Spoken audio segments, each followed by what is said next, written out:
The dealing with mistakes culture in Japan is definitely in the tough love category. This makes innovation and engendering creativity difficult here because the penalties for failure far outweigh the rewards for success.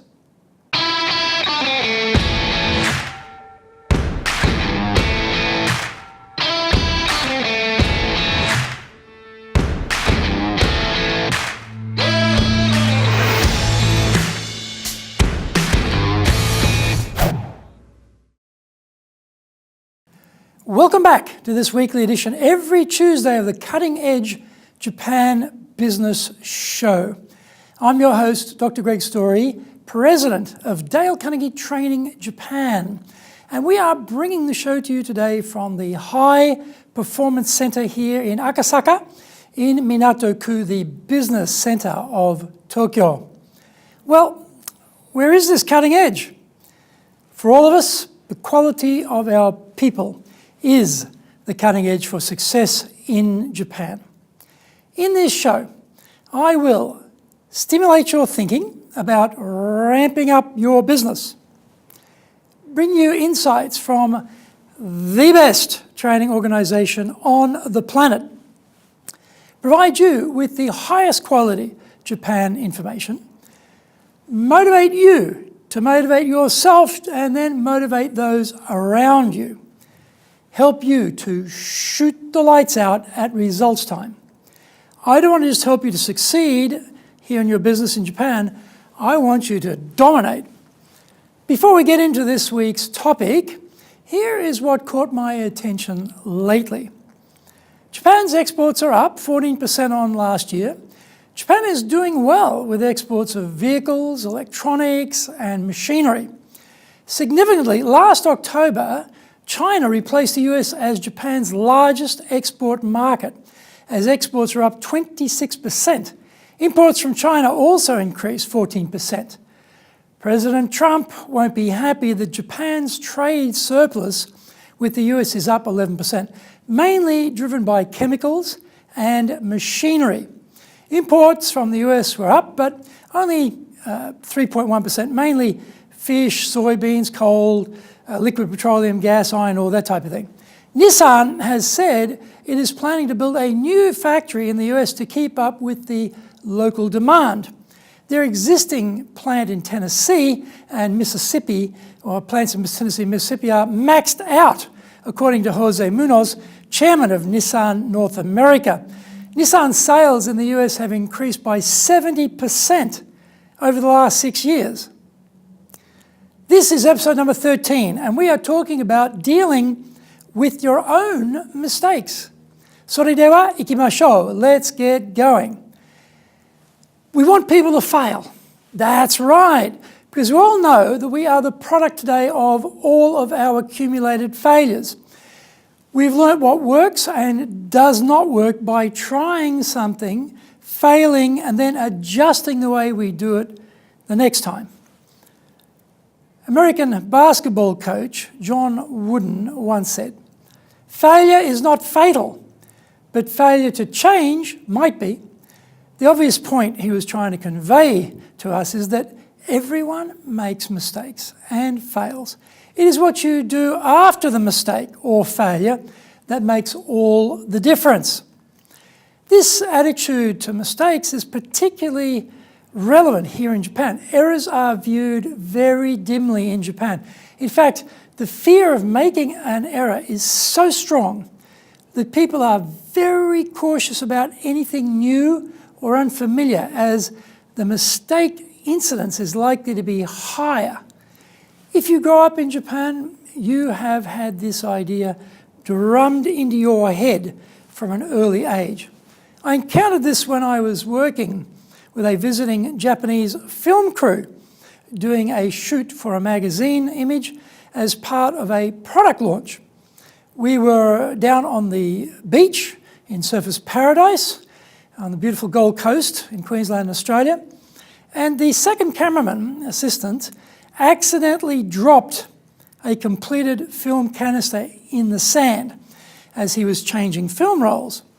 Without a moment's hesitation, the shortish director reached up and gave this 190 centimetre, 100 kilogram young guy a most tremendous whack across the head, followed by a severe tongue lashing for his error. The dealing with mistakes culture in Japan is definitely in the tough love category. This makes innovation and engendering creativity difficult here because the penalties for failure far outweigh the rewards for success.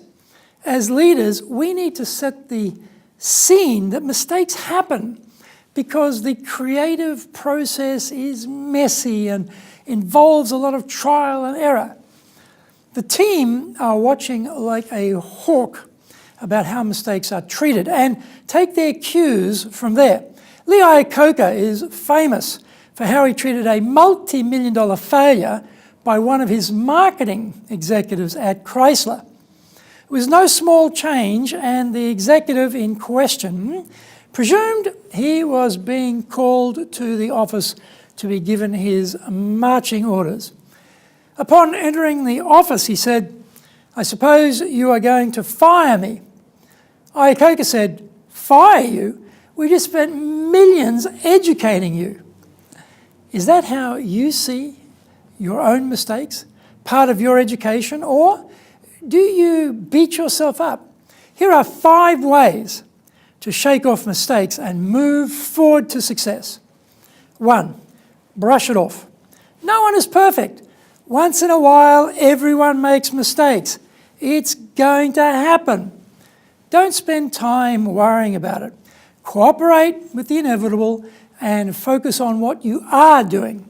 This is how we learn. So see a mistake as a stage in your education. In high-tech environments, the mantra is fail faster because they know how important it is to try new things when seeking breakthroughs. Analysing the reason for the mistake is often because we are dealing with permanent overload and are always rushing. We don't take the time to check because we are too wrapped up in production mode. Count mistakes as a cost of business and try to move ahead and reduce that cost factor. What else can we do? Find out when we come back from the break. If you want to be successful as a leader, do the Leadership Training for Managers course. All companies need people who can both manage and lead.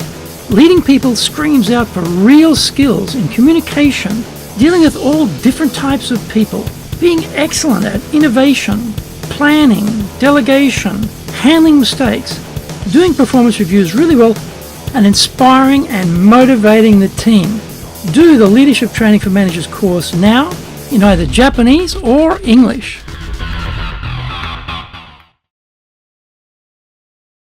Welcome back. Number 2, don't fuss about trifles. Forget the small stuff. Perfecting something pointless or of low value makes no sense and adds little to the organisation's efforts. If you can mentally stop obsessing about the smaller mistakes, you'll be more focused and catch the larger ones before they happen. Accuracy is a key thing in some areas, so we need to flick the switch to know when we are entering a key area. When we get there, we need to slow down and go for perfection for a few minutes in the day. We don't have to be like this the whole day and beat ourselves up if we aren't. Number 3, don't worry about the past. Shake off your mistakes and move on. Don't live in yesterday, or tomorrow for that matter.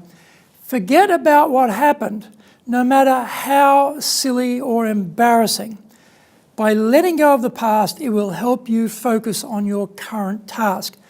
Mistakes are building blocks for enlightenment. Think of them that way. Get on the front foot and start pushing forward. Everyone is so tied up in themselves, they soon forget about you and refocus on themselves again. We might have provided some inadvertent mild relief, but it doesn't dwell in their minds. Like bad news in the media. The next day, the newspaper is embracing the fish bones, vegetable peels, and other garbage. The world has moved on, and so should we. Profit from your mistakes. That's number 4. So you've made a mistake. Now figure out why you made the mistake. Make a note and move on. Making even a mental note will help remind you to be more careful next time the situation comes up. Ironically, some of the greatest breakthroughs in science and technology have come from mistakes, rather than intention. In brainstorming sessions, the ridiculous idea sparks the genius ideas. You might not have gotten one without the other. See your own mistakes as sparks and catalysts to a better future. Number 5, rest before you get tired. Many times, silly mistakes are made simply because you are tired. Tiredness combined with making too much haste makes for a nasty combination. When we are tired, errors will pop up like weeds after rain. Make sure that you get enough sleep. And sometimes it is better to tell yourself, go slower, or time for a break. Understand your best work rhythm. Winston Churchill did his best writing in the early hours of the morning, after midnight, propped up with cigars and whiskey. Others are at their most creative in the early part of the day, up until lunchtime. If you know that about yourself, hive off that golden time and devote it to the creative work you need to be doing. Our errors may occur with greater frequency because we are asking our natural biorhythms to work at cross purposes to the task required. We should always seek the best alignment between our talents, our energy, and the nature of the task to be completed. In the world of basketball, Michael Jordan provides a final great quote about failing. I've missed more than 9,000 shots in my career.